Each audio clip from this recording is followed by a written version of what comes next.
हमारे पास आ रही हैं।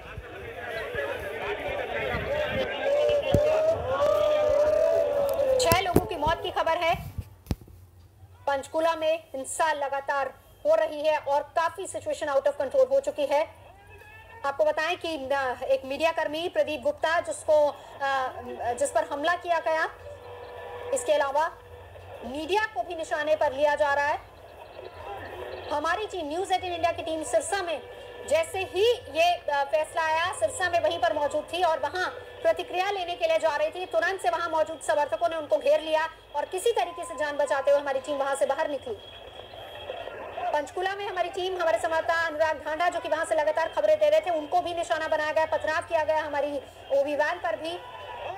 रोहतक में आपको ये भी बताया, रोहतक से जो खबर आ रही है, रोहतक जेल के 500 मीटर के दायरे में पैरामिलिट्री फोर्स को तैनात किया गया है, क्योंकि यहाँ से अब सीधा रोहतक ले जाया जाएगा। जुडिशियल कस्टडी में ले लिया गया है राम रहीम को और पंचकुला से सीधा रोहतक ले जाया जाएगा। खबरें लगातार आ रही हैं। 4 ओबी वैन आग के हवाले किया गया, 2 पुलिस वाहनों को आग के हवाले किया गया। हमारे साथ मोहित बुलोतिया जुड़ चुके हैं। मोहित, ताज़ा अपडेट वहां से।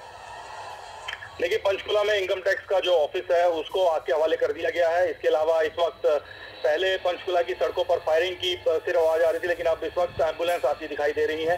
ये एम्बुलेंस लगातार निकल रही है। इसमें डेरा सच्चा सौदा से जुड़े जो लोग हैं वो भी हैं और इसके अलावा कुछ पुलिसकर्मी हैं जो कि घायल हुए हैं झड़पों में, उनको लाया जा रहा है। तो क्लैशेस अभी भी चल रहे हैं लगातार।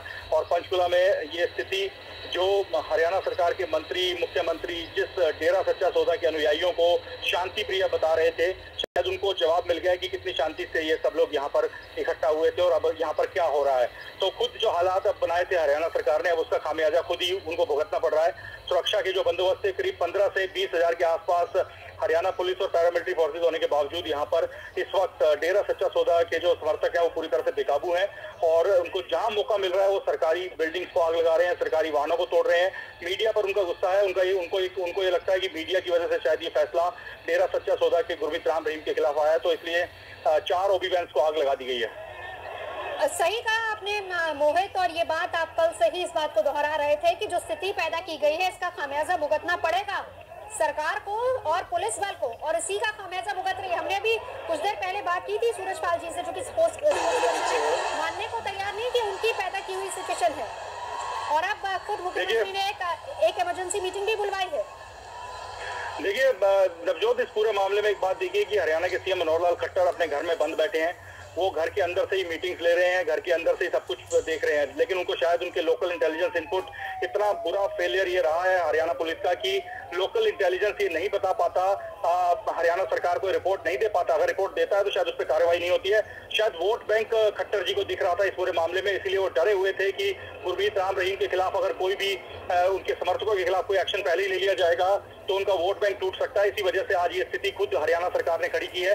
पहले हजारों की तादाद में लोगों को आने दिया जाता है, उनकी सिर्फ चेकिंग के नाम पे हल्की फुल्की चेकिंग की जाती है, सेफ पैसेज दिया जाता है कि आप शहर में जुटें और पेशी के दौरान भीड़ वहां पर रहे। और अब यही भीड़ जब बेकाबू हो जाती है तब भी ये कहा जा रहा है कि स्थिति नियंत्रण में है, इक्का दुक्का झड़पें हुई है। लेकिन ये तस्वीरें जो आप देख रहे हैं, हम देख रहे हैं, अपने आप में बयां कर रही है कि इस वक्त पंचकुला में क्या स्थिति है। शायद पंचकुला के नागरिकों को इस बारे में पहले से ही जानकारी थी, इसी वजह से पंचकुला के कुछ नागरिक जाकर जनहित याचिका भी लगाए पंजाब हरियाणा हाईकोर्ट में। हाईकोर्ट की फटकार के बाद आप देखिए ये स्थिति है कि यहाँ पर खुलेआम डेरा सच्चा सौदा के समर्थक इस वक्त जो उनके मन में आ रहा है वो कर रहे हैं, जो गाड़ी मिल रही है उसको आग लगा रहे हैं, जो सरकारी दफ्तर वो फूकना चाह रहे हैं उसको फूक रहे हैं। मोहित, जो सिचुएशन है, ये जो स्थिति है जिसमें ये कोर्ट परिसर के बाहर की है, जहां पर करीब 1.5 लाख लोग इकट्ठा हो गए थे, समर्थक इकट्ठा हो गए थे, जिसमें कुछ को टेम्परेरी जेल जो कि बनाई गई थी स्टेडियम के अंदर, वहां ले जाया गया था।